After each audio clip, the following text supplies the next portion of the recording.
Un surremède prescrit par le médecin. Walter Lewis Wilson. Chapitre 7. 5 aspects de la foi. Romains 10, versets 14 à 17. Comment donc invoqueront-ils celui en qui ils n'ont pas cru? Et comment croiront-ils en celui dont ils n'ont pas entendu parler? Et comment en entendront-ils parler s'il n'y a personne qui prêche? Et comment y aura-t-il des prédicateurs s'ils ne sont pas envoyés? Selon qu'il est écrit, qu'ils sont beaux les pieds de ceux qui annoncent la paix, de ceux qui annoncent de bonnes nouvelles.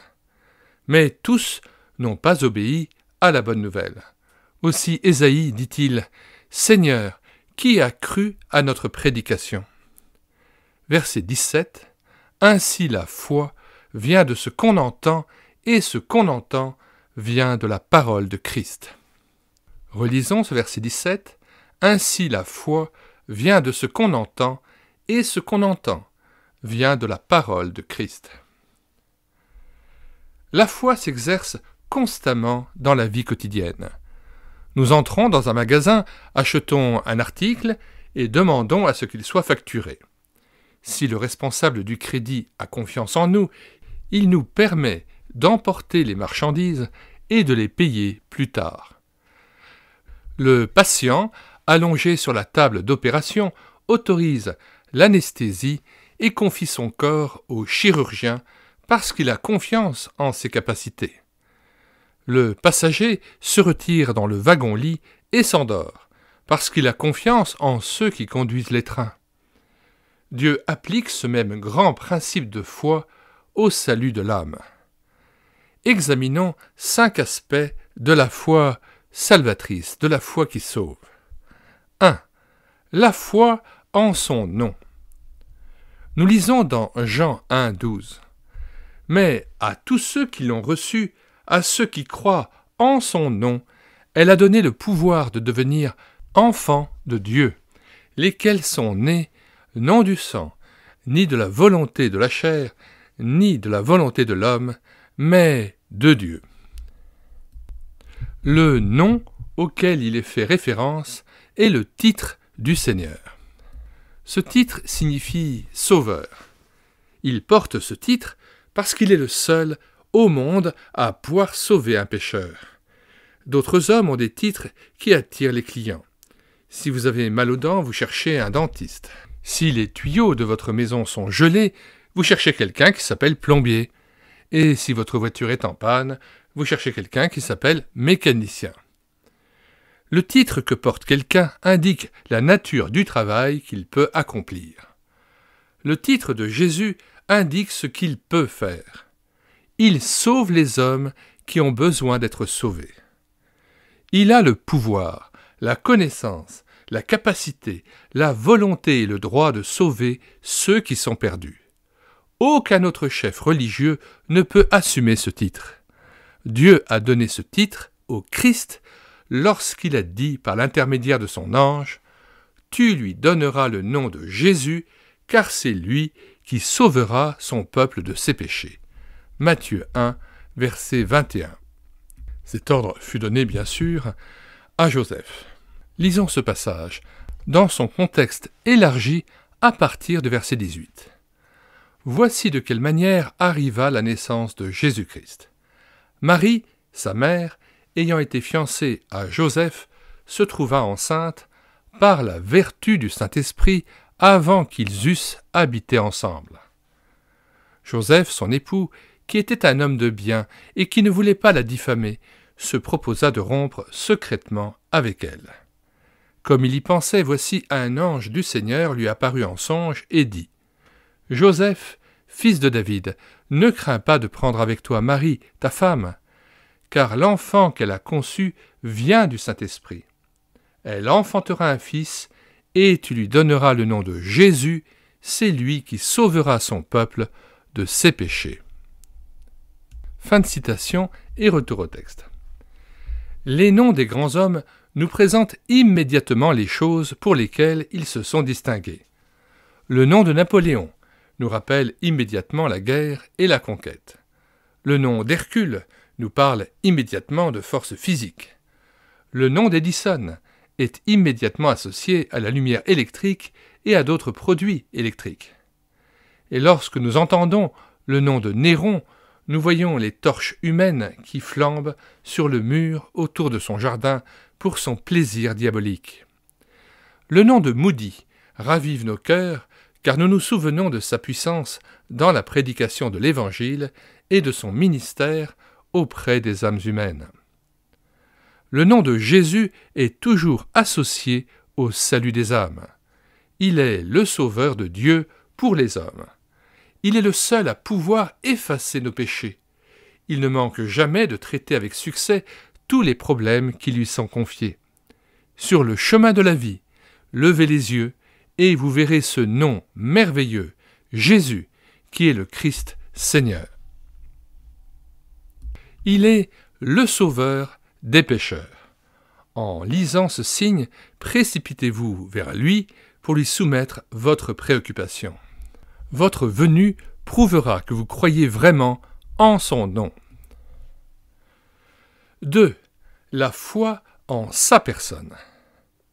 Non seulement nous devons croire au nom que Dieu a donné au Christ, mais nous sommes également exhortés à croire en sa personne bénie. Cette vérité se trouve dans Jean 3,16.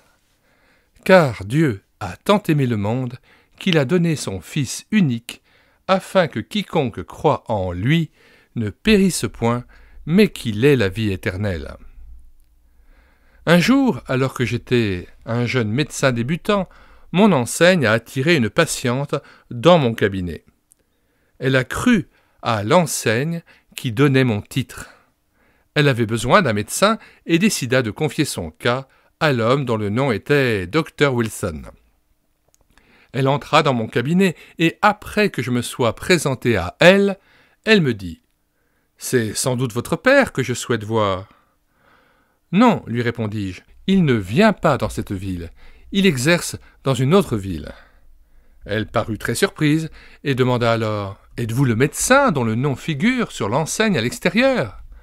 Lorsque j'ai répondu par l'affirmative, elle s'est empressée d'ajouter « Oh, je ne veux pas qu'un garçon m'ausculte. » Elle s'est ensuite retournée et a quitté rapidement le bureau.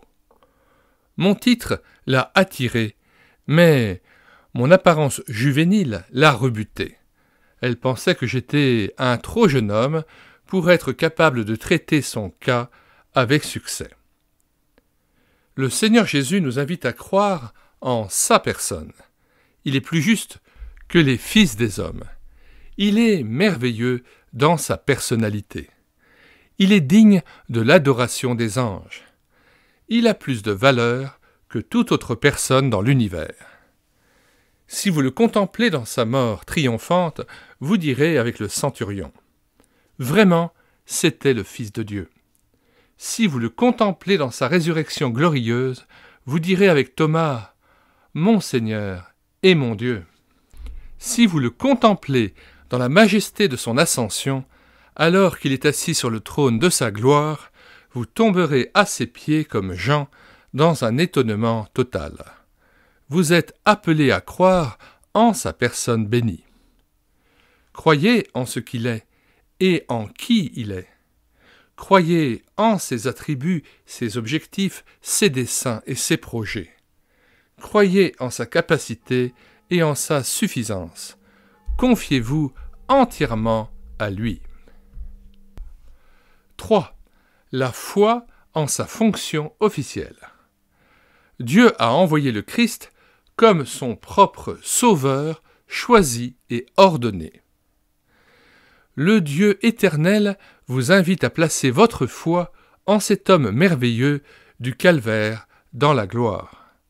Dans Jean 5, verset 24, nous lisons « En vérité, je vous le dis, celui qui écoute ma parole et qui croit à celui qui m'a envoyé a la vie éternelle et ne vient point en jugement, mais il est passé de la mort à la vie. » Dans le passage auquel nous venons de faire référence, vous n'êtes pas invité à croire au nom du Christ ni à la personne du Christ, mais votre attention est attirée sur le fait que Dieu, le grand juge, a envoyé Jésus comme son sauveur officiel.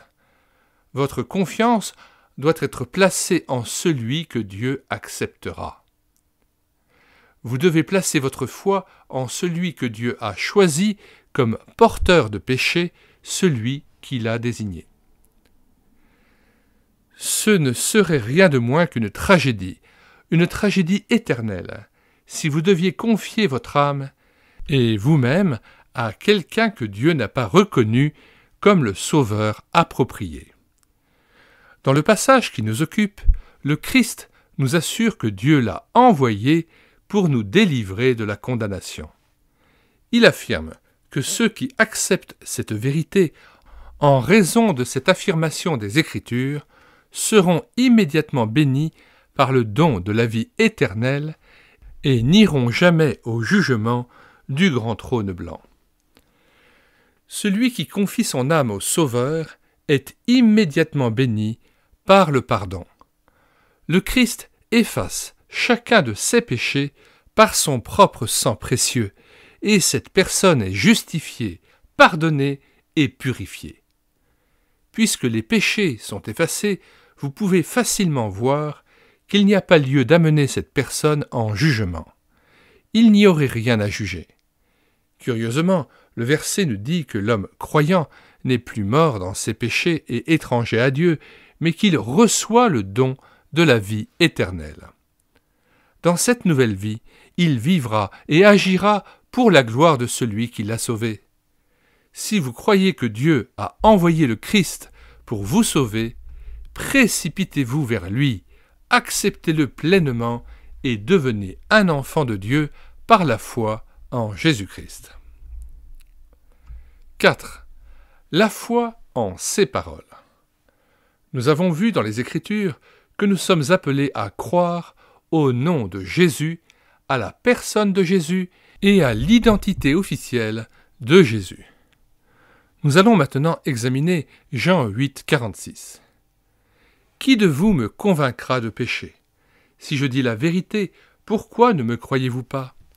Celui qui est de Dieu écoute les paroles de Dieu. Vous n'écoutez pas parce que vous n'êtes pas de Dieu. » Le Seigneur Jésus, à cette occasion, a invité le public à examiner tout ce qu'il avait dit sur tous les sujets. Il a parlé librement et publiquement devant de grandes foules. Il a parlé en privé à de nombreuses personnes. Il invitait à un examen attentif de tout ce qu'il avait dit et demandait ensuite s'il avait dit quoi que ce soit, à quelque moment que ce soit, sur quelque sujet que ce soit, qui puisse être critiqué comme étant un péché. Quel défi, quelle occasion il donnait à ses ennemis de dresser un acte d'accusation contre lui. Mais après avoir attendu une réponse et n'en avoir reçu aucune, il a posé cette question remarquable. « Si je dis la vérité, pourquoi ne me croyez-vous pas ?» Un soir, j'ai été appelé dans une maison pour un cas de maladie. J'ai procédé à un examen approfondi du patient et j'ai fait part de mon diagnostic à la famille inquiète. Le mari de la malade était plutôt indigné par mes conclusions telles que je les avais rapportées. Il refusait de croire que sa femme était atteinte d'un cancer comme je l'avais dit. Il ne voulait pas que je continue à être le médecin de sa femme. Il m'a donc payé pour ma venue et m'a renvoyé de l'affaire. Il n'a pas cru à mes paroles. Le rapport que j'avais donné n'était pas celui qu'il voulait entendre. Il a rejeté le médecin à cause de ses paroles.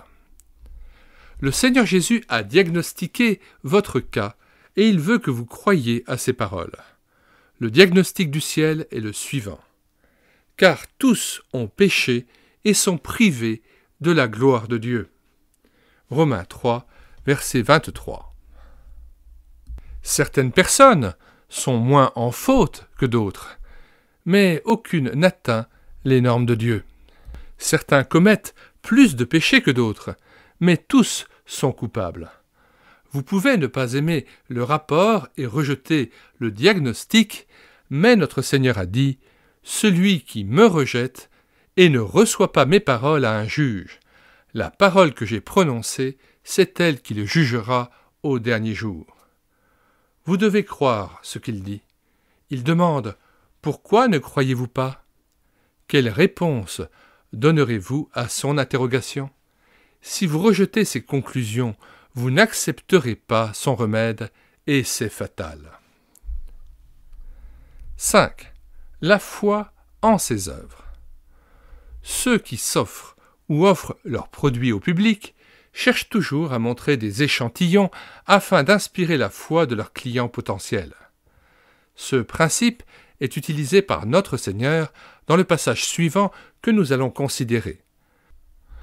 Jean 10, versets 37 à 38. « Si je ne fais pas les œuvres de mon Père, ne me croyez pas, mais si je les fais, quand même vous ne me croyez pas, croyez à ces œuvres, afin que vous sachiez et reconnaissiez que le Père est en moi et que je suis dans le Père. » L'œuvre de notre Seigneur dans la création et dans le salut est si merveilleusement parfaite qu'il invite les plus critiques à examiner avec le plus grand soin toutes ses œuvres.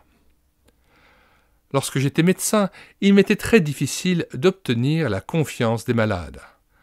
Mon apparence juvénile semblait rebuter ceux qui cherchaient un médecin compétent et efficace.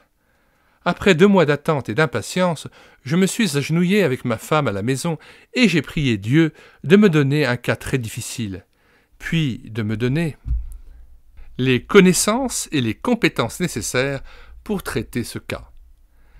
J'ai demandé un cas important, une personne bien connue dans la communauté qui avait essayé d'autres médecins sans succès et que l'on avait abandonné comme étant sans espoir. Peu après avoir prié à ce sujet, j'ai reçu un appel pour me rendre dans une certaine maison où se trouvait une femme très pauvre qui souffrait de rhumatisme inflammatoire. À mon arrivée, j'ai découvert que cette amie était une lavandière âgée d'environ 56 ans. Elle souffrait énormément et était alitée depuis plusieurs mois. Plusieurs médecins s'étaient penchés sur son cas et s'étaient retirés après avoir cherché en vain à l'aider.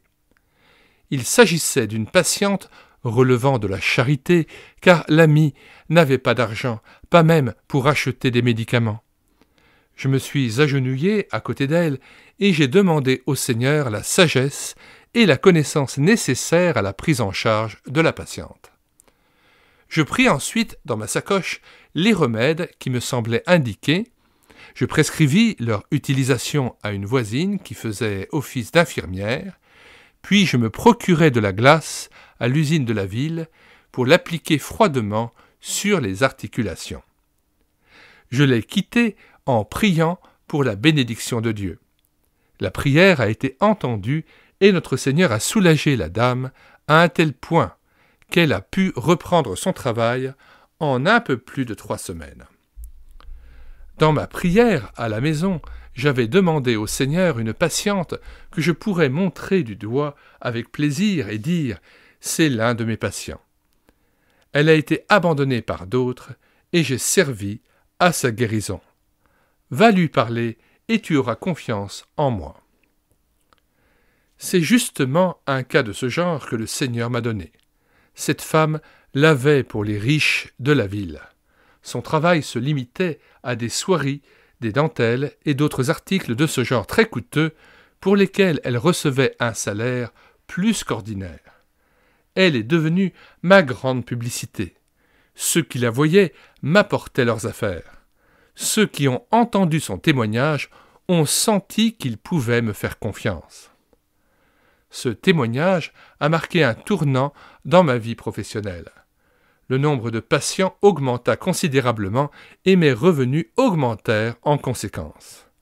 Le Seigneur vous demande de considérer son œuvre. Demandez à ceux qui sont sauvés de vous donner leur témoignage. Regardez la vie de ceux qui ont été touchés par la puissance du Christ vivant. Ils sont les témoins de Dieu. Ils sont des exemples de ce que le Christ peut faire pour les pécheurs. Fin de la lecture de ce chapitre intitulé « 5 aspects de la foi ». Pour rappel, Et quitte à nous répéter, nous signalons que nous avons mis dans les commentaires de cette vidéo le lien de téléchargement gratuit non seulement de cet ouvrage, mais aussi d'autres ouvrages de Walter Lewis Wilson. Nous rappelons que nous avons lu intégralement l'audiobook de son ouvrage intitulé « Saisis la vie ».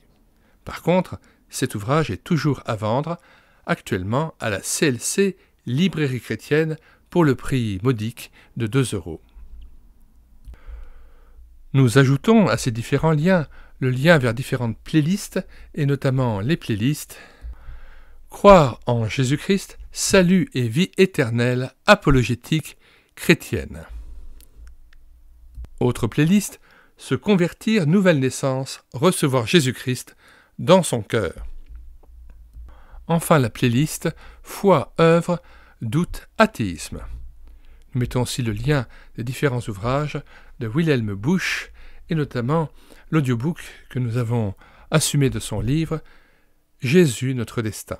Donc vous pouvez télécharger tous les ouvrages de Wilhelm Busch en français, mais notamment aussi écouter l'audiobook de Jésus, notre destin, Un chant dans le chaos et Jésus, notre seule espérance. Si vous voulez profiter des 1400 ouvrages chrétiens, épuisés et non réédités, dont nous avons assuré la réédition numérique, vous pouvez vous rendre sur le site internet médiathèquechrétienne.fr. Vous écrivez donc médiathèquechrétienne.fr sur la page de recherche Google, tout attaché et sans accent. Arrivé sur le site, vous cliquez sur « Livres à télécharger », puis vous faites une recherche par ordre alphabétique d'auteur. Pour Busch, vous cherchez à B, pour Walter Wilson, vous cherchez à W, et une fois trouvé l'ouvrage que vous cherchez, eh bien vous cliquez sur « Lire, écouter, télécharger ». Et puis, vous cliquez sur l'onglet « Télécharger le Word » ou « Télécharger le PDF » et l'ouvrage est à vous gratuitement, immédiatement, sous sa forme numérisée, sous sa forme de book. Avant de nous quitter, nous vous recommandons de regarder les centaines de playlists que nous avons constituées sur cette chaîne YouTube, afin que vous puissiez profiter non seulement des ouvrages par centaines que nous présentons, afin que vous puissiez les télécharger, mais que vous puissiez aussi profiter des plus de 1000 cantiques que nous avons mis en parole pour nourrir votre louange individuelle ou en assemblée, les 80 BD tournesol que nous avons lus et filmés avec caméra de document, et aussi les 60 audiobooks que nous avons pris en charge. Si vous voulez être au courant des vidéos que nous faisons paraître chaque jour, abonnez-vous à cette chaîne YouTube, faites connaître autour de vous médiathèquechrétienne.fr, puisse le Seigneur nous renouveler en sa présence et nous bénir richement par la foi en son nom, en sa personne, en ce qu'il est le plus profondément, afin que nous soyons transformés à son image. Nous terminons, comme à l'ordinaire, par la prière. Père Céleste, merci de nous avoir envoyé Jésus-Christ, ton Fils avec nous, Emmanuel, celui qui vient habiter dans le cœur de celui qui croit, celui qui pardonne les péchés de celui qui croit en son nom. Seigneur Jésus, merci parce que tu n'es pas un Dieu de loin, tu es aussi un Dieu de près, parce que ta parole est près de nous, dans notre bouche, dans notre cœur, que nous pouvons t'invoquer à tout instant et faire la paix par toi avec le Père. Merci parce que lorsque tu es mort à la croix pour nos péchés, eh bien le voile dans le temple s'est déchiré par le milieu, montrant par là que nous pouvions avoir un libre accès à la présence de Dieu le Père, et que nous sommes comblés, que en toi habite corporellement toute la plénitude de la divinité, puisque nous pouvons dorénavant être en communion parfaite, par ton sang précieux, avec Dieu le Père. Nous sommes dans ton repos, nous restons dans ton repos, nous nous réjouissons dans l'attente de ton retour, nous te bénissons, nous nous réjouissons en ta présence. Au nom de Jésus. Amen.